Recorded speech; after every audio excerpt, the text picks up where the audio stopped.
রাজধানীর ব্যস্ততম মতিঝিল এলাকা থেকে একটি শক্তিশালী আইইডি উদ্ধারের ৮ দিন পার হলেও জড়িতদের শনাক্ত করতে পারেনি পুলিশ। ঘটনাস্থলের সিসিটিভি ক্যামেরাগুলো অকেজো থাকায় এবং কার্যকর আলামত না মেলায় তদন্তে বড় ধরনের বাধা তৈরি হয়েছে। তদন্তকারীদের প্রাথমিক ধারণা, সনাতন ধর্মাবলম্বীদের উল্টো রথযাত্রার পথ লক্ষ্য করে আইইডিটি একটি ছাতার ভেতর সুকৌশলে লুকিয়ে রাখা হয়েছিল। লাল আলো জ্বলতে দেখে এক ট্রাফিক পুলিশ সদস্য বিষয়টি দ্রুত জানালে রথযাত্রার পথ পরিবর্তন করে বড় ধরনের বিপর্যয় এড়ানো সম্ভব হয়।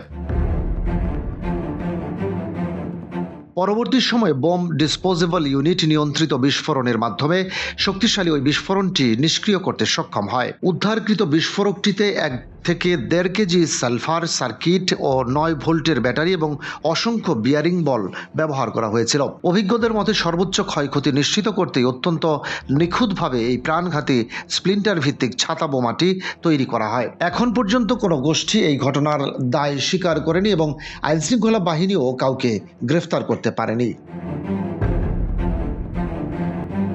পুলিশের বিশেষায়িত ইউনিট, সিসিটিসি এবং মতিঝিল থানা পুলিশ যৌথভাবে সম্ভাব্য সব দিক বিবেচনায় রেখে মামলাটির তদন্ত চালাচ্ছে। তবে বারবার এ ধরনের রহস্যময় ঘটনা ঘটতে থাকায় নগরবাসীর মধ্যে নিরাপত্তা নিয়ে নতুন করে গভীর উৎকণ্ঠা ও উদ্বেগের সৃষ্টি হয়েছে। নিরাপত্তা বিশ্লেষকদের মতে দীর্ঘদিন বড় কোনো হামলা না হলেও জঙ্গি বা উগ্রবাদী তৎপরতা নিয়ে কোনো ধরনের আত্মতুষ্টির সুযোগ নেই। সম্প্রতি কেরানীগঞ্জের একটি মাদ্রাসায় বিস্ফোরণ ও আন্তর্জাতিক জঙ্গি নেটওয়ার্কের সাথে সম্ভাব্য যোগাযোগের তথ্য চিন্তার কারণ হয়ে দাঁড়িয়েছে।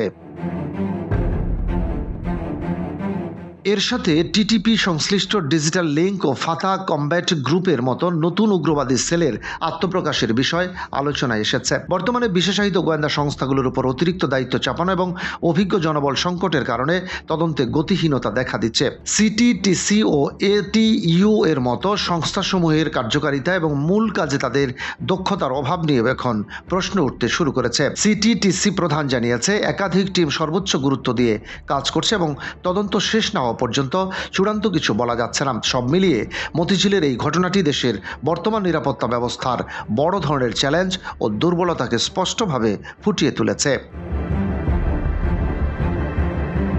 ডেস্ক রিপোর্ট, বাংলাবাজার পত্রিকা।